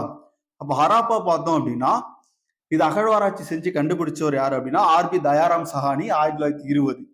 ஓகேவா? ஹராப்பா என்ற சிந்தி மொழி சொல்லுக்கு என்ன பொருள் அப்படின்னா, புதையுண்ட நகரம். இது எந்த நதிகளுக்கு இடைப்பட்டு அமைஞ்சிருக்கு அப்படின்னா, ராவி, சட்லஜ் நதிகளுக்கு இடைப்பட்டு அமைஞ்சிருக்கு. இது எங்க அப்படின்னா, பாகிஸ்தான் மாநிலம், பஞ்சாப் மாநிலத்துல மான்கோரியா டிஸ்ட்ரிக்ட். கிட்டத்தட்ட ராவி நதியிலிருந்து 6 கிலோமீட்டருக்கு அருகில தான் இந்த ஹராப்பா அப்படின்ற பகுதி அமைஞ்சிருக்கு. ஓகேவா? இந்த ஹராப்பாவுல ஒரு முக்கியமா என்ன சொல்றாங்க அப்படின்னா, நீச்சல் குளத்தை பத்தி சொல்றாங்க. இந்த நீச்சல் குளம் நீளம் வந்து பாத்தீங்க அப்படின்னா 39 அடி, அகலம் வந்து பாத்தீங்கன்னா 13 அடி, ஆழம் வந்து பாத்தீங்க அப்படின்னா 8 அடி அளவுல வந்து பாத்தீங்கன்னா அமைஞ்சிருக்கு. ஓகேவா? இப்ப இந்த நீச்சல் குளத்தை பத்திலாம் ரொம்ப பொதுவான விஷயங்களை பார்க்கும்போது நம்ம என்ன பண்ணுவோம் அப்படின்னா, பின்னாடி பார்ப்போம். இதுல எப்படி வந்து நீரை கொண்டு வராங்க, இதுல நீர் எப்படி கசியாம இருக்கு, புதுசா எப்படி நீரை மாத்துறாங்க, கழிவு நீரை எப்படி வெளியேற்றுறாங்க அப்படின்றதெல்லாம் அந்த நகர கட்டமைப்புல நம்ம பார்ப்போம். ஓகேவா? அடுத்ததா மொஹஞ்சதாரோ. மொஹஞ்சதாரோ எடுத்துக்கிட்டோம் அப்படின்னா 1922ல கண்டுபிடிக்கிறார். யார் அப்படின்னா ஆர்.டி. பானர்ஜி அப்படின்ற அகழ்வாராய்ச்சியாளர் கண்டுபிடிக்கிறார். ஓகேவா? அப்ப மொஹஞ்சதாரோ அப்படின்ற சிந்தி மொழி சொல்லுக்கு என்ன பொருள் அப்படின்னா, இறந்தவர் மேடு அல்லது இடுகாட்டு மேடு அப்படின்னு சொல்லுவாங்க. இறந்தவர் மேடு அல்லது இடுகாட்டு மேடு. ஹராப்பா அப்படின்னா புதையுண்ட நகரம். ஓகேவா? இதெல்லாம் அடிக்கடி கொஸ்டின்ல கேட்டிருக்காங்க. இது எங்க அமைஞ்சிருக்கு அப்படின்னா, சிந்து நதியில, அதாவது சிந்து மாநிலத்துல லார்கானா டிஸ்ட்ரிக்ட்ல வந்து அமைஞ்சிருக்கு. சிந்து நதியிலிருந்து ஒரு 3 கிலோமீட்டர் தொலைவில், சிந்து நதி பாயக்கூடிய பகுதியிலிருந்து ஒரு 3 கிலோமீட்டர் தொலைவில், அதாவது வந்து பாத்தீங்கன்னா முதன்மை நதி வந்து ஒரு வழித்தடத்துல பாயும். ஓகேவா? அதுல இருந்து பிரிஞ்சுதான் கிளை நதிகள் பாயும். அப்ப இந்த முதன்மை வழித்தடத்துல இருந்து கரெக்டா 3 கிலோமீட்டர் தொலைவில் வந்து பாத்தீங்க அப்படின்னா இந்த பகுதி வந்து அமைஞ்சிருக்கு. ஓகேவா? இதுல என்ன பண்றாங்க இந்த மொஹஞ்சதாரோல அப்படின்னா, ஒரு நீச்சல் குளம் கிட்டத்தட்ட வந்து பாத்தீங்க அப்படின்னா 81 அடி ஆழம் வந்து பாத்தீங்க அப்படின்னா கொண்டிருக்கும். இது வந்து பாத்தீங்க அப்படின்னா, இப்போ இதுல தப்பா கொடுத்திருக்கு. கரெக்டா 8 அடி ஆழம். ஓகேவா? எவ்வளவு அடி அப்படின்னா 8 அடி ஆழம் வந்து இந்த நீச்சல் குளம் இருக்கும். 1924 சர் ஜான் மார்ஷல் வந்து பாத்தீங்க அப்படின்னா தலைமையில இந்த இடத்துலயும் என்ன பண்ணியிருக்காங்க அப்படின்னா அகழ்வாராய்ச்சி அப்படின்றது மேற்கொண்டிருக்காங்க. குறிப்பா ஒரு 1920 அப்படின்றது தான் கரெக்ட். அதாவது வந்து பாத்தீங்க அப்படின்னா தொழில்துறை இயக்குனரா பொறுப்பேற்றிருப்பாரு. ஒரு சில இதுல 1924 அப்படின்றத கொடுத்திருப்பாங்க. அடுத்தது காலிஃபங்கன். ஓகேவா? காலிஃபங்கன் எடுத்துக்கிட்டோம் அப்படின்னா ரொம்ப ஒரு முக்கியமான பகுதி. இது எங்க பார்த்தோம் அப்படின்னா குறிப்பா காலிஃபங்கன் வந்து காகர் நதி, அதாவது அது கிளை நதி நிறைய இருக்கு. ஓகேவா? சிந்து நதிக்கு கிளை நதி நிறைய இருக்கு. இருந்தாலும் முக்கிய 5 நதிகளை முன்னாடி பார்த்திருப்போம். ஓகேவா? காகர் நதியினுடைய தென்கரை ஓரத்துல குறிப்பா இது வந்து பாத்தீங்க அப்படின்னா அமைஞ்சிருக்கு. அப்போ காலிஃபங்கன் வந்து பாத்தீங்க அப்படின்னா ராஜஸ்தான். காலிஃபங்கன் வந்து பாத்தீங்க அப்படின்னா எந்த மாநிலம் அப்படின்னா இந்தியாவுல ராஜஸ்தான்ல அமைஞ்சிருக்கு. எந்த நதி அப்படின்னா காகர் நதி. ஓகேவா? இங்க வந்து பாத்தீங்கன்னா நிறைய விஷயங்கள் வந்து கண்டுபிடிச்சிருப்பாங்க. என்ன அப்படின்னா அதாவது விவசாயம் செஞ்சதுக்கான தடயம், கலப்பை இருந்திருக்கும், நிலத்தை உழுதிருப்பாங்க, விதைக்கும் வழக்கம் வந்து இருந்திருக்கு, தெய்வ வழிபாடு, வேள்வி பீடம் வந்து இங்க என்ன பண்ணியிருக்காங்க அப்படின்னா கண்டுபிடிச்சிருக்காங்க. அப்ப இதெல்லாம் கேட்பாங்க. ஓகேவா? நிலத்தை உழுதுறதுக்கான அடையாளம் சிந்து வெளியில் எங்கு கண்டுபிடிக்கப்பட்டது, கலப்பை எங்க கண்டுபிடிச்சாங்க, விதைக்கும் பழக்கம் சிந்து வெளியில எந்த மக்கள்கிட்ட அதிகமா இருந்திருக்கு, தெய்வ வழிபாடு நடந்திருக்கா, வேள்வி பீடங்கள் இருந்திருக்கா, இது எல்லாமே கொஸ்டினா என்ன பண்ணுவாங்க கேட்பாங்க. அப்ப காலிஃபங்கன் அப்படின்றது காகர் நதி ஓரத்துல அமைஞ்சிருக்கக்கூடிய ஒரு பகுதி. அடுத்தது லோத்தல், ரொம்ப முக்கியமானது. ஏன் அப்படின்னா அப்ப இருக்கக்கூடிய சிந்துவெளியில இருந்த ஒரு துறைமுக நகரம். ஓகேவா? துறைமுக நகரம் எதுன்னு கேட்பாங்க. லோத்தல். இது எங்க இருக்கு அப்படின்னா அகமதாபாத் டிஸ்ட்ரிக்ட்ல, அதாவது குஜராத் மாநிலம் அகமதாபாத் டிஸ்ட்ரிக்ட்ல வந்து அமைஞ்சிருக்கு. உலகில் மனிதனால் உருவாக்கப்பட்ட முதல் செயற்கை துறைமுகம் எது அப்படின்னு கேட்பாங்க. லோத்தல். ஓகேவா? இங்க இருந்து வணிகம் செஞ்சிருக்காங்க. எகிப்து மற்றும் மெசடோமியாவுக்கு வந்து பாத்தீங்கன்னா லோத்தல் துறைமுகத்துல இருந்து வணிகம் மேற்கொள்ளப்பட்டிருக்கு. அதற்கான ஆதாரம் எது அப்படின்னா கியூனிஃபார்ம் கல்வெட்டுல இருக்கு. ஓகேவா? கியூனிஃபார்ம் கல்வெட்டுல வந்து குறிப்பிட்டிருக்காங்க. இப்போதான் நம்ம என்ன பண்ண போறோம் அப்படின்னா நகர அமைப்பை பத்தி பார்க்க போறோம். பொதுவா நகர அமைப்பு எடுத்துக்கிட்டீங்க அப்படின்னா ஓகேவா, சாலைகள் ஃபர்ஸ்ட் பார்ப்போம். முக்கிய சாலைகள் வந்து பாத்தீங்கன்னா 33 அடி அகலம். ஓகேவா? மற்றவை வந்து பாத்தீங்கன்னா 9ல இருந்து 12 அடி அகலம். இப்போ முக்கிய சாலைகள் அப்படின்னா ஒரு தேசிய நெடுஞ்சாலையா இருக்கலாம், இல்ல மாநில நெடுஞ்சாலையா இருக்கலாம். அதுதான் முக்கிய சாலைகள் சொல்லுவோம். மற்றவை அப்படின்றது ஒரு மாவட்ட சாலைகள், கிராம சாலைகள் அப்படின்னு சொல்லியிருப்பாங்க. இப்போ முக்கிய சாலைகள் 33 அடி அகலமும், மற்றவை 9ல இருந்து 12 அடி அகலமும் வந்து பாத்தீங்கன்னா இருந்திருக்கும். அதோட தெருவோரம் பாத்தீங்க அப்படின்னா தெருவிளக்குகள் வந்து அமைச்சிருக்காங்க. மின்சாரம் கிடையாது. தெருவிளக்குகள் அப்படின்றது இப்போ இந்த மாதிரி ஒரு பகுதியில தீ மூட்டி என்ன பண்ணுவாங்க அப்படின்னா எரிய வைக்கிற மாதிரி. ஓகேவா? தெருவிளக்குகள் முறையா என்ன பண்ணிருக்காங்க அப்படின்னா அமைச்சிருக்காங்க. இப்ப இருக்கக்கூடிய ஸ்ட்ரக்சர் மாதிரியே அப்ப இருந்திருக்கு. அதுதான் இங்க சொல்ல வராங்க. கழிவுநீர் கால்வாய். ஓகேவா? இந்த கழிவுநீர் கால்வாய் வந்து பாத்தீங்கன்னா செங்கற்களால உருவாக்கப்பட்டிருக்கு. ஓகேவா? குறிப்பா சுட்ட மற்றும் சுடாத செங்கற்களை இங்க என்ன பண்ணிருக்காங்க அப்படின்னா பயன்படுத்தியிருக்காங்க. ஓகேவா? அதுக்கப்புறம் குப்பை தொட்டிகள் வந்து பாத்தீங்க அப்படின்னா அமைக்கப்பட்டிருக்கு. அப்ப இது எல்லாமே வந்து பாத்தீங்கன்னா ரொம்ப முக்கியமா நம்ம பார்க்கக்கூடிய ஒரு விஷயமா இருக்கும். அதனாலதான் உலகின் முதல் திட்டமிட்டு கட்டப்பட்ட நகரமா சிந்துவெளியை சொல்றாங்க. இப்ப அங்க இருக்கக்கூடிய கட்டிடங்கள் பாத்தீங்க அப்படின்னா சிறு கட்டிடம், பெரு கட்டிடம் ரெண்டா பிரிச்சு பார்க்கலாம். சிறு கட்டிடங்கள் எடுத்துக்கிட்டீங்க அப்படின்னா 30 அடி நீளமும் 26 அடி அகலமும் கொண்டது. ஓகேவா? அறைகள் வந்து பாத்தீங்கன்னா 4ல இருந்து 5 அறைகள் வரைக்கும் இந்த சிறு கட்டிடங்கள்ல இருந்திருக்கு. பெரிய கட்டிடம் பாத்தீங்க அப்படின்னா ஓகேவா, அதாவது சிறு கட்டிடத்தை போல 2 மடங்கு வந்து இருந்திருக்கு. 30 அறைகள் கொண்டதா வந்து பாத்தீங்கன்னா அமைஞ்சிருக்காங்க. நகரத்தினுடைய வடிவம் எப்படி இருக்கு அப்படின்னா சட்டக வடிவத்துல வந்து பாத்தீங்கன்னா நகரத்தினுடைய வடிவத்தை வந்து அமைச்சிருக்காங்க. ஓகேவா? டைம் இல்லை அப்படின்றதுனால உங்களுக்கு பொதுவா என்னென்ன அப்படின்றத சொல்லிட்டு மட்டும் போறேன். முக்கியமா இருக்கிறது மட்டும் கொஞ்சம் உங்களுக்கு என்ன பண்றேன் அப்படின்னா டீப்பா நடத்துறேன். இப்போ மொஹஞ்சதாரோ எடுத்துக்கிட்டோம் அப்படின்னா மேடை மீது நன்கு திட்டப்பட்ட நகரமா இது வந்து பாத்தீங்க அப்படின்னா அமைஞ்சிருக்கு. இப்போ மொஹஞ்சதாரோவே 2 பகுதியா பிரிக்கிறாங்க. ஒண்ணு கோட்டை. கோட்டை அப்படின்றது மேடான பகுதியில் அமைஞ்சிருக்கும். அதுக்கப்புறம் வந்து பாத்தீங்கன்னா தாழ்வான பகுதியில மக்கள் வசிப்பாங்க. ஓகேவா? இங்க ஒரு தானிய களஞ்சியமும் இருக்கு. கிட்டத்தட்ட 150 அடி வந்து பாத்தீங்க அப்படின்னா அதனுடைய நீள அகலம் அப்படின்றத சொல்லியிருக்காங்க குறிப்பா. ஓகேவா? நீள அகலம் அப்படின்றத விட இது மட்டும் கொஞ்சம் பார்த்துப்போம். என்ன அப்படின்னா இது கொஞ்சம் தவறுதான் இது. ஓகேவா? அடுத்தது வீடுகள். வீடுகள்ல வந்து பாத்தீங்க அப்படின்னா படிக்கட்டு மேல்தளம் வந்து பாத்தீங்க அப்படின்னா அமைக்கப்பட்டிருக்கு. நீச்சல் குளம் வந்து பாத்தீங்கன்னா இது ஒரு பொது குளியல் குளமா பாக்குறாங்க. மொஹஞ்சதாரோல இருந்திருக்கு. ஓகேவா? இந்த நீச்சல் குளம் எடுத்துக்கிட்டோம் அப்படின்னா குறிப்பா நீர் வெளியேறாம இருக்கிறதுக்கு இங்க என்ன பயன்படுத்தியிருக்காங்க அப்படின்னா ஜிப்சம். ஓகேவா? ஜிப்சம் வந்து பயன்படுத்தியிருக்காங்க. அதே மாதிரி நிலக்கீழ் பசை தரைப்பகுதியில வந்து பாத்தீங்க அப்படின்னா நீர் உறிஞ்சாம இருக்கிறதுக்காக நிலக்கீழ் பசை வந்து பயன்படுத்தியிருக்காங்க. அப்ப ஜிப்சம், நிலக்கீழ் பசைகள்லாம் பயன்படுத்தப்பட்டிருக்கு. ஓகேவா? அதே மாரி இந்த பொதுக்குளத்தினுடைய மேல் ஓரங்கள்ல அறைகள் வந்து அதாவது உடை மாற்றுறதுக்காக என்ன பண்றாங்க அப்படின்னா, அறைகள்லாம் அமைச்சிருக்காங்க. ஓகேவா? அதே மாரி 4 பக்கமும் இப்ப இந்த இந்த 4 பக்கமும் என்ன பண்றாங்க அப்படின்னா, படிக்கட்டுகள் வந்து அமைக்கப்பட்டிருக்கு. தென்மேற்கு பகுதியில நீர் ஆவியாக கூடிய அந்த வசதிகள் வந்து செய்யப்பட்டிருக்கு. ஓகே. தென்மேற்கு பகுதியில நீர் ஆவியாகக்கூடிய பயன்படுத்தக்கூடிய அந்த வசதி வந்து செஞ்சிருக்காங்க. அந்த பகுதியில அப்படின்றத நம்ம பார்க்கிறோம். பொது கட்டிடம் அல்லது அரசவை. இது பார்த்தீங்கன்னா 460 அடி நீளமும், 280 அடி அகலமும், 20 தூண்கள் 4 வரிசைகளோட என்ன பண்ணியிருக்காங்க அப்படின்னா அமைச்சிருக்காங்க. இங்க பொது கட்டிடம் அல்லது அரசவைன்னு ஏன் சொல்றாங்க அப்படின்னா, அங்க அரசர் இருந்ததற்கான எந்த ஒரு தடயமும் கிடையாது. ஓகேவா? பூசாரி அரசன் சொல்றாங்க. ஆனா, ஒரு அரசர் மாரி அங்க என்ன ஒரு ஸ்ட்ரக்சர் வந்து நிர்வாகம் வந்து இருந்திருக்கு. இப்ப இருக்கக்கூடிய முதலமைச்சர் அவருக்கு கீழ எப்படி நிர்வாகம் இருக்குமோ, அந்த மாரியான ஒரு நிர்வாகம் இருக்கு. ஆனா, அங்க எந்த அரசர் ஆண்டாரு? அரசர் ஆண்டதற்கான எந்த ஒரு தடயமும் வந்து பாத்தீங்கன்னா, நமக்கு கிடைக்கல. ஓகேவா? தானிய களஞ்சியம். தானிய களஞ்சியம் குறிப்பா ஹராப்பாவுல இருக்கக்கூடிய தானிய களஞ்சியத்த பார்க்கிறோம். 168 அடி நீளம், 135 அடி அகலம், உயரம் பார்த்தீங்கன்னா 52 அடி. ஓகேவா? 9 அடி வந்து பார்த்தீங்க அப்படின்னா, அதனுடைய கனம் அந்த திக்னஸ் வந்து 9 அடியில இருந்திருக்கிறதா சொல்றாங்க. இப்போ ராவி நதி இருக்குல்ல, அங்க வந்து பார்த்தீங்க அப்படின்னா, தானிய கிடங்கு வந்து பார்த்தீங்க அப்படின்னா, குறிப்பா இப்போ இந்த தானிய கிடங்குக்கு செல்லறதுக்கு வழி ஏற்படுத்தி கொடுத்தது. அதாவது போக்குவரத்துக்கு உதவியது எது அப்படின்னா, ராவி நதி. தானிய கிடங்கிற்கு தானியங்களை கொண்டு செல்வதற்கு உதவிய ஒரு நதி எது அப்படின்னா, ராவி நதி அப்படின்றது இங்க நம்ம பார்க்கிறோம். ஓகேவா? இதுல வந்து பாத்தீங்க அப்படின்னா 2 வரிசைகள். ஓகேவா? இப்போ ஒரு வரிசை இன்னொரு வரிசைக்கும் இடையில தூரம் வந்து பாத்தீங்க அப்படின்னா 23 அடி. ஓகேவா? உணவு தானியங்களை வந்து இங்க சேமிச்சு வச்சிருக்காங்க. ஏன் அப்படின்னா பஞ்ச காலங்கள்ல எடுத்து கொடுக்கறதுக்காக. ஓகேவா?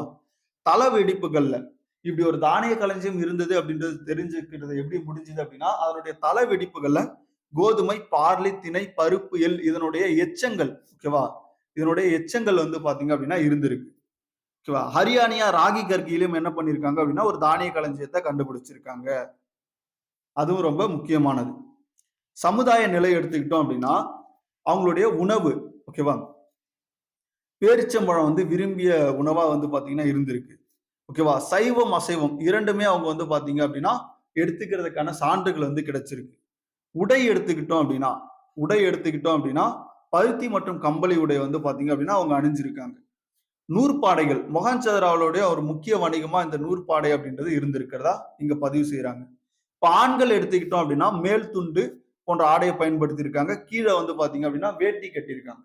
ஓகேவா?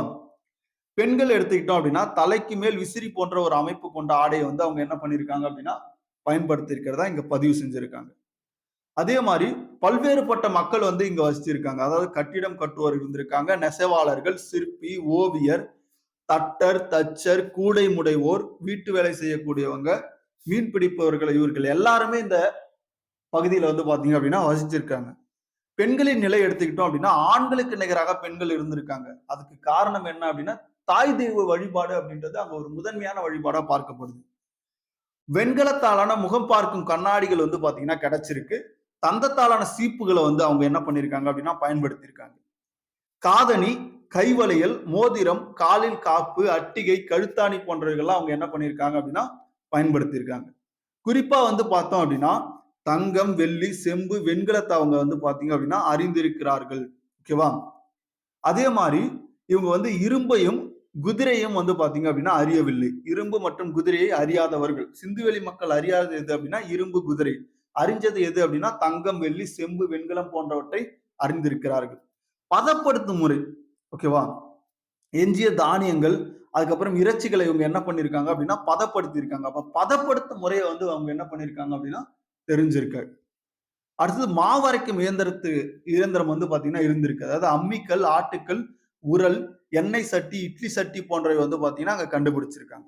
உண்கலம் அப்படின்னா உண்ணக்கூடிய களங்களா, மரப்பலகை, மண் சிப்பி, வெண்கல கிண்ணி போன்றவை வந்து பாத்தீங்க அப்படின்னா பயன்படுத்திக்கிறதா இங்க சொல்றாங்க. ஓகேவா?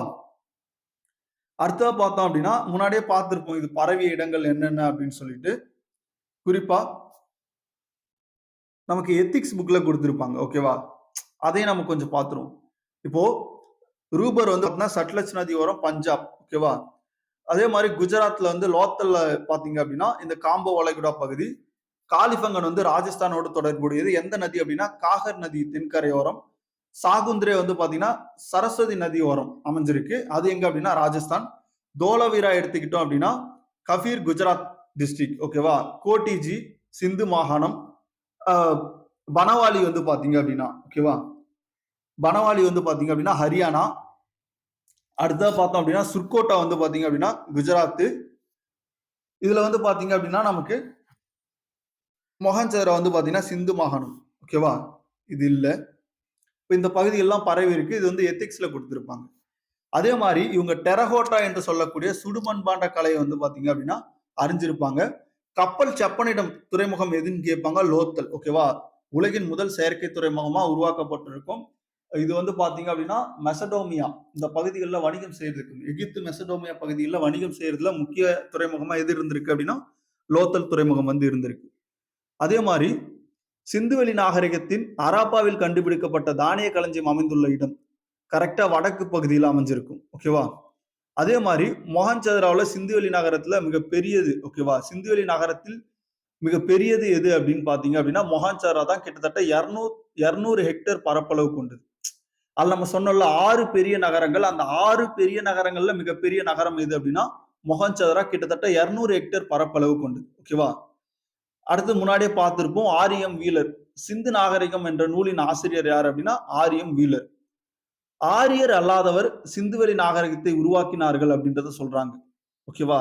குறிப்பா அங்க இருந்தவங்க திராவிடர்கள். அதுல குறிப்பா பாத்தீங்கன்னா தமிழர்கள் இருந்ததா சொல்றாங்க. அதுக்கான ஒப்புமைகள்லாம் சொல்லியிருப்பாங்க. பின்னாடி நம்ம என்ன பண்ணுவோம் அப்படின்னா பார்ப்போம். நகர திட்டமிடல். பொதுவா நகர திட்டமிடல் எப்படி இருந்திருக்கு பாருங்க. மேல் நகர அமைப்பு கீழ் நகர அமைப்பு அப்படின்னு சொல்லிட்டு ரெண்டா பிரிச்சிருக்காங்க. மேல் நகர அமைப்பு அப்படின்றது ஒரு உயரமான பகுதியில வந்து அமைக்கப்பட்டிருக்கு. கீழ் நகர அமைப்பு அப்படின்னா ரொம்ப தாழ்ந்த பகுதியில அமைச்சிருக்காங்க. இப்போ மேல் நகர பகுதியில என்னென்ன இருக்கும் அப்படின்னா கோட்டை, நகர நிர்வாகிகள். ஓகேவா. அட்மினிஸ்ட்ரேஷன் செய்யக்கூடியவங்க, பெருங்குளம், தானிய களஞ்சியம். இது எல்லாம் மேல் நகர அமைப்புல இருந்திருக்கு. அப்ப கீழ் நகர அமைப்புல என்ன இருந்துச்சுன்னு பாத்தீங்கன்னா பொதுமக்கள். இது அதிக பரப்பளவு கொண்டது, இது குறைவான பரப்பளவு கொண்டது. ஓகேவா.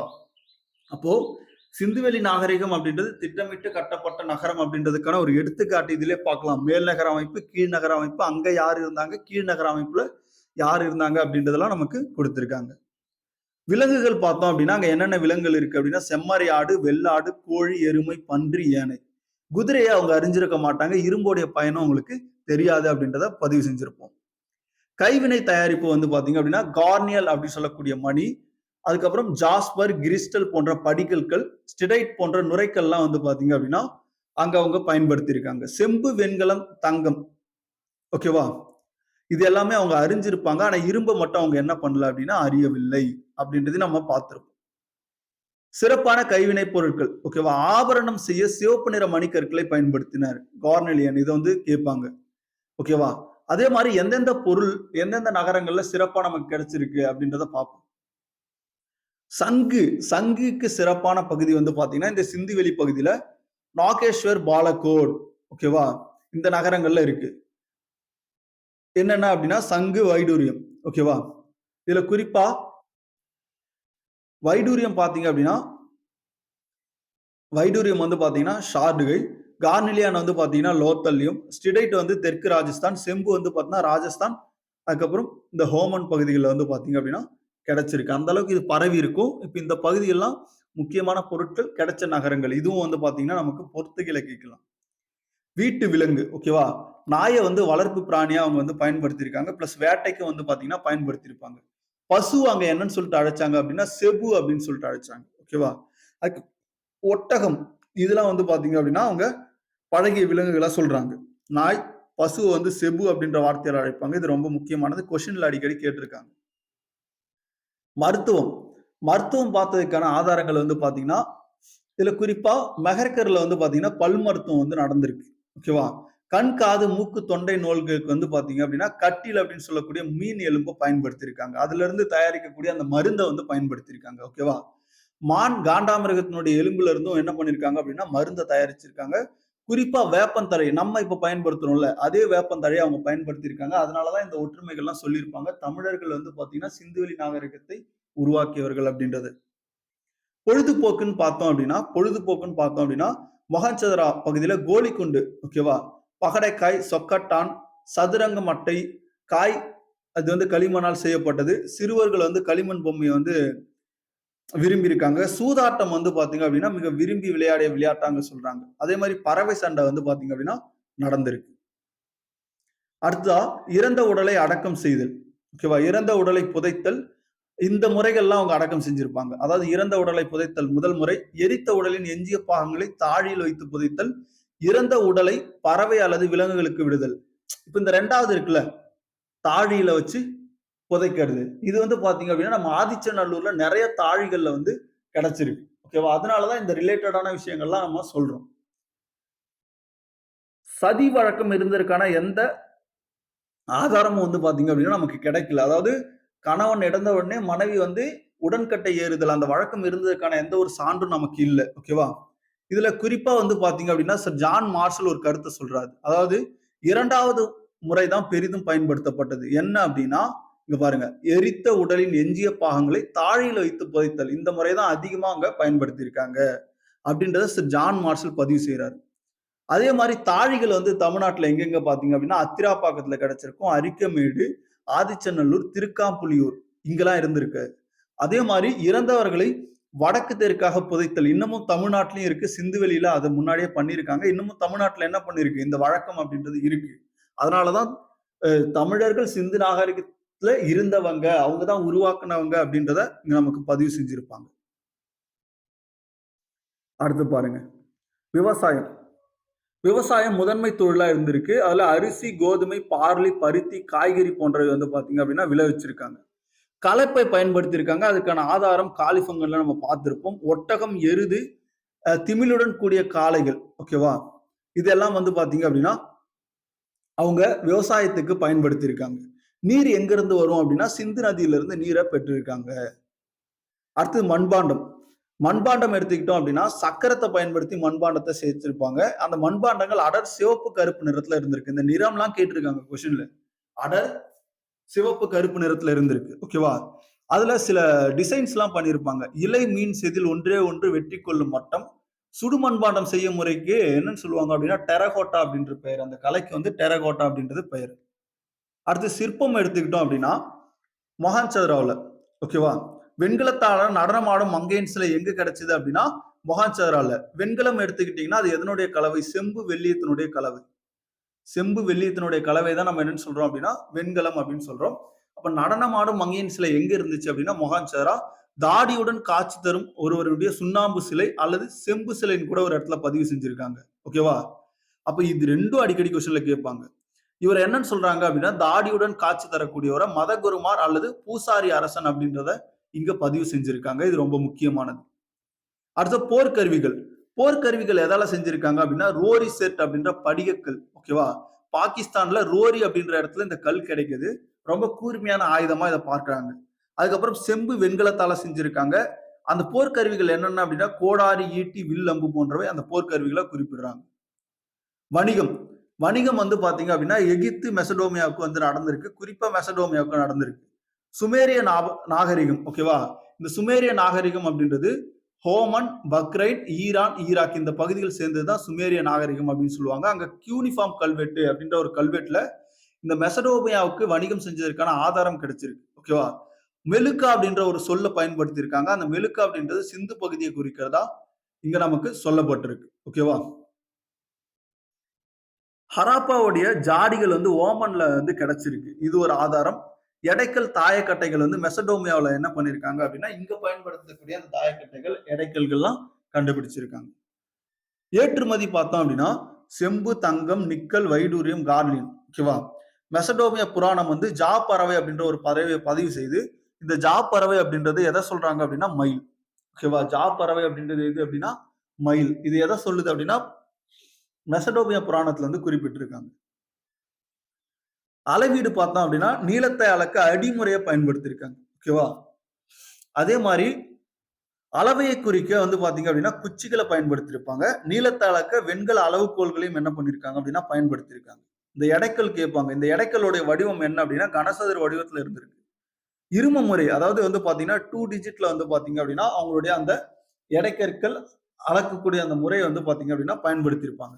விகிதம் வந்து பாத்தீங்க அப்படின்னா இதே மாதிரி 1:2, 4:8, 16:32 இந்த மாதிரி விஷயங்கள்லாம் வந்து பாத்தீங்க அப்படின்னா அங்க எடை முறை விகிதம் வந்து அமைஞ்சிருக்கு. ஓகேவா? அதாவது 1:2 அப்படின்ற விகிதத்துல அவங்களுடைய எடைமுறை வந்து பாத்தீங்க அப்படின்னா அமைஞ்சிருக்கு. இப்ப எடைக்கற்கள் எந்த வடிவத்துல இருந்தது அப்படின்னா கனசதுர வடிவம். இரும முறை அதாவது 2 டிஜிட் வந்து பாத்தீங்க அப்படின்னா அவங்க அளவுகோலை பயன்படுத்தியிருக்காங்க. லோத்தல்ல ஒரு தந்தம் கிடைச்சிருக்கு. அது வந்து பாத்தீங்க அப்படின்னா 1704 மில்லி மீட்டர். ஓகேவா? இது என்ன அப்படின்னா அந்த தந்தத்தால் செய்யப்பட்ட அளவுகோல் ரொம்ப வந்து பாத்தீங்க அப்படின்னா மைன்யூட்டா இந்த அளவீடு வந்து குறிச்சிருப்பாங்க.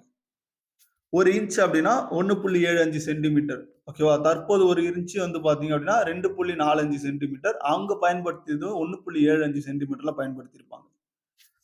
ஓகேவா? தராசு பயன்படுத்தியிருக்காங்க. அதுவும் இங்க சொல்லியிருக்காங்க. முத்திரை எழுத்து முறை பார்த்தோம் அப்படின்னா, எழுத்துக்களை இதுவரை வந்து பாத்தீங்க அப்படின்னா வாசிக்கப்படல. எந்த எழுத்துக்கள்? சிந்துவெளி எழுத்து முறை இதுவரைக்கும் வாசிக்கப்படல. வாசிக்கப்பட்டிருந்தால், அது கண்டிப்பாக தமிழர் நாகரிகம் அப்படின்றது உறுதி செய்யப்பட்டிருக்கும். கிட்டத்தட்ட 5000 எழுத்து உடைய சிறிய எழுத்து தொகுதி வந்து கண்டுபிடிச்சிருக்காங்க. இதெல்லாம் ரொம்ப முக்கியமானது. 5000 எழுத்துடைய சிறிய எழுத்து தொகுதி வந்து அங்க கண்டுபிடிக்கப்பட்டிருக்கு. நீண்ட எழுத்து தொடரை என்னன்னு சொல்றாங்க அப்படின்னா, கிட்டத்தட்ட 26 வரி கொண்ட ஒரு நீண்ட எழுத்து தொடர். இதுதான் அதிகபட்ச வரிகளை கொண்டதா இருக்கு. சித்திர வடிவ எழுத்து முறை வந்து அவங்களுடைய எழுத்து வடிவம் வந்து சித்திர வடிவ எழுத்து முறை வந்து பயன்படுத்தியிருக்காங்க. முத்திரை வந்து பாத்தீங்கன்னா செவ்வக வடிவம். ஓகேவா? முத்திரை எந்த வடிவம்னா செவ்வக வடிவம். எழுத்து முறை வந்து சித்திர வடிவ எழுத்து. அது ரொம்ப முக்கியமானது. வரிகள் எப்படி அமைஞ்சிருக்கு அப்படின்னா, ஒரு வரி இடமுட்டு வலமாகவும், மற்றொரு வரி வடத்துல இருந்து இலமாகவும். இந்த இட சைடுல இருந்து வலது சைடு எழுதிட்டு போயிட்டு, திரும்ப வலதுல இருந்து இடது. இந்த மாரியே என்ன பண்ணியிருப்பாங்க அப்படின்னா, எழுதிட்டு போயிருப்பாங்க. எழுத்து அவங்க என்னென்ன எழுத்துக்கள பயன்படுத்தியிருக்காங்க அப்படின்னா, வடபிரமி, தென்பிரமி. ஓகேவா? இது 2யும் வந்து பாத்தீங்க அப்படின்னா, அவங்க எழுத்து முறையா அங்க பதிவு செஞ்சிருக்காங்க. முதல் எழுத்து வடிவம் வந்து பாத்தீங்கன்னா, சுமேரியர்களால் உருவாக்கப்பட்டது. இது ரொம்ப முக்கியமானது. 6ல குடுத்திருப்பாங்க. முத்திரை எடுத்துக்கிட்டோம் அப்படின்னா முத்திரை எடுத்துக்கிட்டோம் அப்படின்னா, காளை, வண்டி, புறா, படகு, அதுக்கப்புறம் யோகா அல்ல அமைஞ்ச நிலையில முத்திரைகள். இதெல்லாம் முத்திரைகள்ல வந்து பதிக்கப்பட்டிருக்கு. இராஸ் பாதிரியார் சிந்திவழி எழுத்தும் மொழியும் தமிழே என்று குறிப்பிட்டவர் யார் அப்படின்னா இராஸ் பாதிரியார். அதனாலதான் நம்ம நிறைய ஒப்புமைகளை பார்க்கலாம். அது தனி லெசன் நிறைய பார்க்கலாம். சிந்து சமவெளி எழுத்தும் மொழியும் தமிழருடையதே என்று சொன்னவர் யார் அப்படின்னா இராஸ் பாதிரியார். இவங்க சமயம் வந்து பாத்தீங்க அப்படின்னா உருவ வழிபாடு. ஓகேவா? பண்ணியிருக்காங்க. உருவ வழிபாடு வந்து அங்க நடந்திருக்கு. தாய் வழிபாடு ரொம்ப முக்கியமானது. பெண் உருவம் பொறித்த முத்திரைகள் வந்து அங்க நிறைய கிடைச்சிருக்கு. தமிழ்நாட்டுல நம்ம பார்வதி, காளி போன்ற சக்தி வழிபாடுகளை மேற்கொள்றோம். அங்க வந்து தாய் தெழுவ வழிபாடு அப்படின்றத பொதுவா குறிப்பிட்டிருக்காங்க. அதே மாரி பசுபதி வழிபாடு. ஓகேவா? சிவன் வந்து மகா யோகி நிலையில இருக்கக்கூடியது பசுபதி வழிபாடு. யானை, புலி வலதுபுறமும், காண்டாமிருகம், எருமை வந்து இடதுபுறமும் இடம்பெற்றிருக்கும். ஓகேவா? என்ன அப்படின்னா அந்த வழிபாட்டு முத்திரைகள்ல இருந்திருக்கிறதா சொல்றாங்க. அடுத்ததா பார்த்தோம் அப்படின்னா விலங்கு வழிபாடு. ஓகேவா? பசு, எருது, புலி, பறவைகளை வந்து வணங்கியிருக்காங்க. நீர் வழிபாடு, ஆற்று வணிகம், ஆற்று வழிபாடு, நீராடுதல். இன்னமும் தமிழ்நாட்டுல இது எல்லாமே இருக்கு. ஓகேவா? மர வழிபாடு. முதன்மை மரம் எது அப்படின்னா அரச மரம். ஆண் தெய்வமா பார்க்குவாங்க. வேப்ப மரத்தை வந்து நம்ம இன்னமும் பெண் தெய்வமா பார்க்கிறோம். தமிழ்நாட்டுல அரச மரத்தை ஆண் மரமாகவும், வேப்ப மரத்தை பெண் தெய்வமா நம்ம பார்க்கிறோம். அதனாலதான் நம்ம ஒப்பிட்டு சொல்றாரு இராஸ் பாதிரியார். நெருப்பு வழிபாடு, சூரியன். ஓகேவா? நம்ம தமிழ்நாட்டுல வந்து பாத்தீங்க அப்படின்னா திருவண்ணாமலையில அக்னி தலம் அப்படின்ற ஒரு தலம் இருக்கு. ஓகே. இப்ப என்ன பண்ண போறோம் அப்படின்னா அதனுடைய சிறப்புகளை பார்க்க போறோம். இது ஒரு நகர நாகரிகம் அப்படின்றதுக்கு நிறைய எடுத்துக்காட்டுகளை பார்க்கலாம். பொது குளங்கள், அதுக்கப்புறம் வந்து பாத்தீங்க அப்படின்னா பொதுவான அரங்குகள், திட்டமிட்டு கட்டப்படக்கூடிய அந்த நீர் கால்வாய்கள். ஓகேவா? குறிப்பா ஒரு வீடு இருக்கு அப்படின்னா அந்த எல்லா வீட்லயும் கழிவுநீர் செல்வதற்கான வாய்க்கால்கள், அந்த கழிவுநீர் முறையா தெருக்கள்ல அமைக்கிறதுக்காக பாதாள சாக்கடை திட்டங்கள் போன்றவைலாம் அவங்க உருவாக்கி இருக்காங்க அந்த காலகட்டத்திலேயே. இங்க பாருங்க. லாக்ஸ்ட் ஒர்க்ஸ் தொழில்நுட்பம் அப்படின்னா மெழுகை உருக்கி அச்சில் வார்ப்பது. ஓகேவா? மெழுகு உருக்கி ஒரு அச்சில வச்சு ஒரு வடிவத்தை கொண்டு வர்றது. அதுக்கு பேர் என்ன அப்படின்னா லாஸ்ட் வேக்ஸ் தொழில்நுட்பம் அப்படின்னு சொல்லுவாங்க. இந்த கலை வந்து அவங்க அறிஞ்சிருப்பாங்க. பாதாள சாக்கடை திட்டம் வந்து முறையா அமைக்கப்பட்டிருக்கு. ஓகேவா?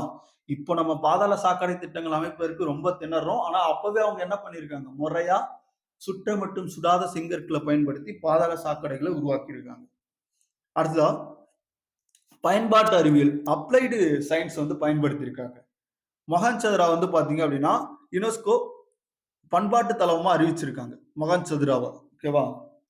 அதுல குறிப்பா பார்த்தோம் அப்படின்னா இந்த யுனெஸ்கோ அப்படின்ற ஒரு அமைப்பு வந்து இந்த மாதிரி பழமையான தொல்லியல் இடங்களை வந்து பாத்தீங்க அப்படின்னா யுனெஸ்கோ அமைப்பு ஒரு பண்பாட்டு தலங்களா என்ன பண்ணுவாங்க அப்படின்னா அறிவிப்பாங்க.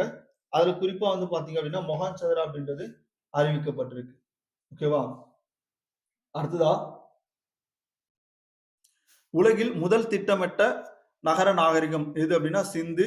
சுகாதார விழிப்புணர்வு இருந்திருக்குங்க. ஏன் அப்படின்னா அந்த அளவுக்கு முறையா என்ன பண்ணிருக்காங்க அப்படின்னா அந்த கழிவு நீர் வாய்க்கால்கள் போறது வர்றதுக்கான வழிமுறைகள் எல்லாமே அமைச்சிருப்பாங்க. ஓகேவா? இந்திய வரலாற்றில் திகழ்ந்த முதல் நகரமயமாக்கத்தின் வெளிப்பாடாக சிந்து அப்படின்றத சொல்றாங்க. இது இப்படி கூட கேட்பாங்க. ஓகேவா? இந்திய வரலாற்றில் நிகழ்ந்த முதல் நகரமயமாக்கத்தின் வெளிப்பாடு எது அப்படின்னா சிந்து. அடுத்ததா பார்த்தோம் அப்படின்னா இதுல பழந்தமிழகத்தைச் சேர்ந்த அரிக்கைமேடு, கீழடு, உறையூர் போன்ற பகுதிகள் வந்து கண்டறியப்பட்டுள்ளது. இதே பேர்ல வந்து நெறைய ஊர்கள் வந்து பாகிஸ்தான், ஆப்கானிஸ்தான் போன்ற பகுதியில வந்து கண்டுபிடிச்சிருக்காங்க. உலக மொழிகள் எல்லாவற்றிலும் இல்லாத சிறப்பு தமிழ் மொழிக்கு மட்டுமே உள்ளது. இதெல்லாம் அந்த லெசன்ல குறிப்பிட்டிருக்கிறது. எழுத்துக்களின் ஒலிப்பு முறை ரா, நா, நா, ரா, லா ஆகிய எழுத்துக்கள் சிந்துவெளி முத்திரைகளில் காணப்படுகிறது அப்படின்றத பதிவு செஞ்சிருக்காங்க. அதனால தான் இது அங்க இருந்த மக்கள் தமிழ் மக்களாகவும், அவங்க பேசிய மொழி தமிழ் மொழியா இருக்கலாம் அப்படின்றத சொல்லியிருக்காங்க. ஹராப்பாவுடைய நிலை வந்து 3ஆ பிரிச்சிருப்பாங்க. இது 11ல குடுத்திருப்பாங்க. தொடக்க கால ஹராப்பா 3000 இருந்து 2600, முதிர்ச்சி காலம் 2600ல இருந்து 1900, பிற்காலம் வந்து 1900 இருந்து 1700. அதாவது வந்து பாத்தீங்கன்னா, இறுதி நிலை. இந்த சிந்துவெளி நாகரிகத்த 3 காலகட்டமா பிரிச்சிருப்பாங்க. அதுதான் இங்க நமக்கு குடுத்திருக்காங்க. இங்க பாருங்க. கிராமம் மற்றும் வேளாண்மை. ஓகேவா? அம்ரி, கோட்ரி பகுதியில இருந்திருக்கு. முதிர்ச்சி நகரம் வந்து பாத்தீங்க அப்படின்னா, காலிஃபங்கன் அப்படின்னு சொல்றாங்க. இறுதி நிலை வந்து பாத்தீங்க அப்படின்னா, லோத்தல்ல நமக்கு பதிவு செஞ்சிருக்காங்க. இங்க என்ன சொல்ல வராங்க அப்படின்னா, சிந்து நாகரிகம் இருக்குல்ல, அது 3 காலகட்டம் பார்த்தோம்ல. கிராமம் மற்றும் வேளாண்மை ஓகேவா? உருவான காலகட்டம். அதுக்கு எடுத்துக்காட்டா ஹம்ரி மற்றும் கோட்ரி போன்ற பகுதிகள சொல்றாங்க. முதிர்ச்சி அதாவது நகர கட்டமைப்பு உருவாக்கப்பட்டதுக்கு எடுத்துக்காட்டா காலிஃபங்கன சொல்றாங்க. இறுதி நிலை அதாவது அழிந்த நிலை வந்து பார்த்தீங்க அப்படின்னா லோத்தல். இது எல்லாமே வந்து பார்த்தீங்க அப்படின்னா, இங்க மேல பார்த்தோம்ல, தொடக்க காலம், இந்த காலகட்டம், முதிர்ச்சி காலம், பிற்காலம். இதுக்கான ஒப்பீடா இங்க சொல்லியிருப்பாங்க. இது எப்படிலாம் அழிஞ்சிருக்கலாம் அப்படின்னு பார்த்தீங்கன்னா, வெள்ளப்பெருக்கு ஏற்பட்டிருக்கலாம். அதுக்கு எடுத்துக்காட்டா லோத்தல் துறைமுகமே அழிஞ்சு போச்சு. அத சொல்றாங்க. நீர்நிலை மறைஞ்சிருக்கலாம். சரஸ்வதி ஆறு அப்படின்ற ஒரு ஆறே மறைஞ்சிருக்கு. அதுக்கு எடுத்துக்காட்டா சொல்றாங்க. இயற்கை பேரிடர் ஏற்பட்டுடலாம். ஏன் காரணம் என்னன்னா, மனித எலும்புகள் வந்து நெறைய கிடைச்சிருக்கு. கிருஷ்ணா ரெட்டி அப்படின்றவர் என்ன சொல்றாரு அப்படின்னா, பொருளாதார வீழ்ச்சியால் இந்த நாகரிகம் அழிஞ்சிருக்கலாம். ஓகேவா? அப்படின்றத சொல்றாரு. ஆறுகள் தங்களுடைய பாதைய மாற்றிக்கிச்சு. சிந்து நதி தன்னுடைய போக்க மாத்துனது. அத வந்து பார்த்தீங்க அப்படின்னா, இங்க சொல்லியிருக்காங்க. அதனால என்ன பண்ணியிருக்கும் அப்படின்னா, கடுமையான வறட்சி உருவாகி இருக்கும். அதனால மக்கள் இறந்திருப்பாங்க. படையெடுப்பு ஆரியர்கள் வந்து படையெடுப்பு நடத்தியிருக்கலாம். ஏன் காரணம் என்னன்னா, மண்டை ஓடுகள்ல வெட்டுக்கள் இருக்கு. அப்ப படையெடுப்பு, போர் நடந்திருக்க வாய்ப்பு இருக்கு அப்படின்றத இங்க பதிவு செய்றாங்க. இது எல்லாம் வந்து பார்த்தீங்க அப்படின்னா, இந்த நகரம் அழிவதற்கான காரணங்களா சொல்லப்பட்டிருக்கு. ஓகேவா? இதுதான் வந்து பார்த்தீங்கன்னா, பொதுவான அம்சங்கள் எல்லாமே நம்ம பார்த்தாச்சு. 6 அ 6, 9, 11 அதுக்கப்புறம் 11த் ஓகேவா? நான் 12ன்னு சொல்லியிருப்பேன். 11த் எத்திக்ஸ். அப்போ 6, 6, 9, 11 ஹிஸ்டரி, 11த் எத்திக்ஸ்ல இந்த லெசன் இருக்கு. இதுல பொதுவான இருக்க எல்லாமே எடுத்து நம்ம இந்த லெசன்ல பார்த்தாச்சு.